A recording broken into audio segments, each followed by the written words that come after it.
এই জাদুবিদ্যা সত্য, এবং এখনকার অনেক ভণ্ড যে কবিরাজগুলো বের হয়েছে, এরা জিনকে তাবে করে নিয়ে এই জিনদের মধ্য দিয়ে মানুষের মধ্যে জাদু ছড়িয়ে দিয়েছে, এবং এর ফলশ্রুতিতে বহু পরিবার ধ্বংস হয়ে যাচ্ছে।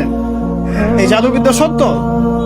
আরো একটা জিনিস সত্য, নবী সাল্লাল্লাহু আলাইহি ওয়াসাল্লাম বলেছেন ইন্না আইনাল হক, চোখের নজর সত্য। নবী করিম সাল্লাল্লাহু আলাইহি ওয়াসাল্লাম বলেছেন চোখের বদনজর সত্য। এই যে আমরা বলি ফেসবুকে এত বেশি ছবি দিয়েন না ভাই, ছবি তুলেন না, ছবি তুলেন না, বারবার যে বলে নিষেধ করি, কারণ কি জানেন? একটাই কারণ, বিকজ চোখ লাগাটা সত্য।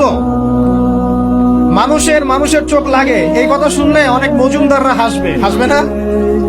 কথা বুঝতে পারেন নাই? কিন্তু এটা সত্য, কারণ নবী করিম সাল্লাল্লাহু আলাইহি ওয়াসাল্লাম যা বলেছেন সাদাকাল্লাহু ওয়া সাদাকা রাসূলুহুল কারীম, নবী যা বলেছেন, আল্লাহ যা বলেছেন চিরায়ত সত্য, এর বাইরে কোনো সত্য আছে? আচ্ছা দেখেন, আমি বললাম যে জাদুবিদ্যা সত্য। এই জাদুবিদ্যার চর্চা মানুষ করে, এখনো করে, এবং এই জাদু দিয়ে মানুষের ক্ষতি করার জন্য জিনের প্রয়োজন হয়, দুষ্ট জিন। এই জিনগুলোকে মানুষ তাবে করে মানুষের ক্ষতি করার চেষ্টা করে। দেখবেন এখন গ্রামে গঞ্জে শহরে সব জায়গায় ছড়িয়ে পড়েছে না? দেখবেন, খুব সতর্ক থাকবেন। আমি পরে সলিউশন বলছি আপনাদেরকে। আরেকটা বলছি, নবী সাল্লাল্লাহু আলাইহি ওয়াসাল্লাম বলেছেন চোখের বদনজর এমন সত্য যে একটা উটকে এই রান্নার ডেকচির মধ্যে ঢুকাই ফেলতে পারে। একজন সাহাবী গোসল করছিলেন, গোসল, এটা হাদিস সহিহ, এই আলেম ওলামা যারা আছেন তারা জানেন যে হাদিস সহিহ। একজন সাহাবী গোসল করছেন, তার গায়ের চামড়াটা খুব সুন্দর ছিল, একদম স্কিনটা অনেক সুন্দর থাকে না এমন কিছু মানুষ? আচ্ছা, এখন আরেকজন সাহাবী এই গোসল দেখছেন দূর থেকে, দেখে বলছেন যে কি চমৎকার তার শরীরের রংটা, যেন কুমারী নারীর মতো, অনেকটা এমন একটা কথা তিনি বলেছিলেন।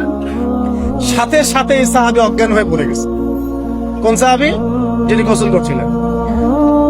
এটার আপনি কোনো ব্যাখ্যা দিতে পারবেন না তো, এখানে কোনো সায়েন্স বা মেডিকেল সায়েন্স আপনি কোনো ব্যাখ্যা করতে পারবেন না। একটা ব্যাখ্যা দিতে পারেন, কিন্তু কেন সেটা হলো সেটা আপনি অ্যান্সার খুঁজে পাবেন না। তো নবী সাল্লাল্লাহু আলাইহি ওয়াসাল্লামের কাছে নিয়ে যাওয়া হলো তাকে।